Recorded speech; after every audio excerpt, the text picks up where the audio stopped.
এই গল্পটি মীরা দেবী এবং তার পুত্রবধূ অপর্ণাকে ঘিরে।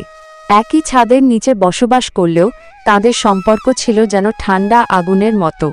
কথায় কথায় ঝগড়া, মনোমালিন্য আর অপছন্দের সীমাহীন দেয়াল তাদের মধ্যে গড়ে উঠেছিল।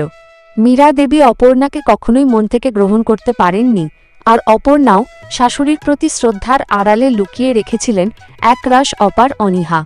সংসারের প্রতিটি কোণ যেন সাক্ষী ছিল তাদের নীরব দ্বন্দ্বের।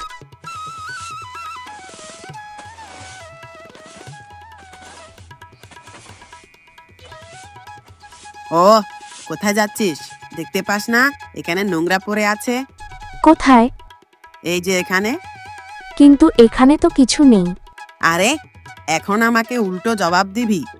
আচ্ছা, আমি উল্টো জবাব দিই? তাহলে নিন, নিজেই পরিষ্কার করে নিন। একটা কাজ তো আপনার দ্বারা হয় না, আর আমাকে বিরক্ত করতে থাকেন। কে? আমি জ্বালাতন করি? হায় রে ভগবান, এটাও এখন শোনা বাকি ছিল। আরে লাভিব, শুনলি তুই? এটি বলছে আমি নাকি ওকে জ্বালাতন করছি। আরে এসব কি হচ্ছে? আমাকে না, আপনার মাকে জিজ্ঞেস করুন। আমাকে কষ্ট দেওয়া ছাড়া ওনার কাছে আর কোনো কাজ তো নেই। মা, আমার উপর একটু দয়া করো। হ্যাঁ হ্যাঁ, তুই আমাকেই বল, আমার কথা এখন আর কে শুনে? বেচারা রাকেশ তার স্ত্রী আর মায়ের ঝগড়ায় ফেঁসে গিয়েছিল। সে নিজের বাড়িতেই বিরক্ত হয়ে গিয়েছিল। হে ভগবান, আমি আপনার সামনে হাত জোড় করছি, কিন্তু রোজ রোজ এই ঝগড়া থেকে আমাকে মুক্তি দিন। আমি ক্লান্ত হয়ে গেছি। রাকেশের কথা শুনে বোঝা যাচ্ছিল যে সে জীবনে শান্তি চায়, আর বলে না, যার কেউ নেই তার ভগবান আছেন। রাকেশের সাথেও এমনটাই হলো। একদিন রাকেশ একটা পুরনো জিনিসের দোকান থেকে একটা পুরনো কাঠের সিন্দুক পেল। সিন্দুকের ওপর অদ্ভুত নকশা করা ছিল।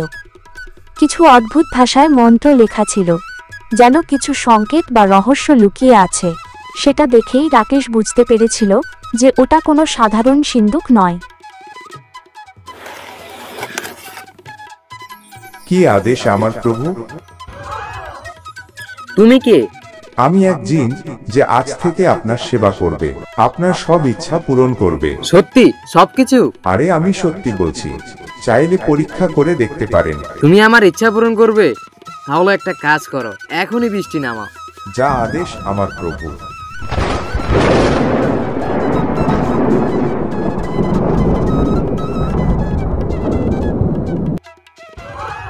অদ্ভুত অদ্ভুত, এটা কিভাবে সম্ভব? আমি তো বললাম এটা সত্যি।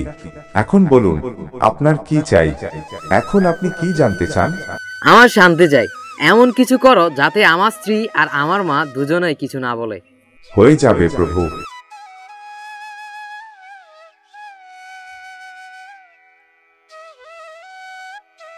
আরে মীরা, খাবার তো তৈরি হয়ে গেছে, তুমি আমাকে ডাকলে না কেন?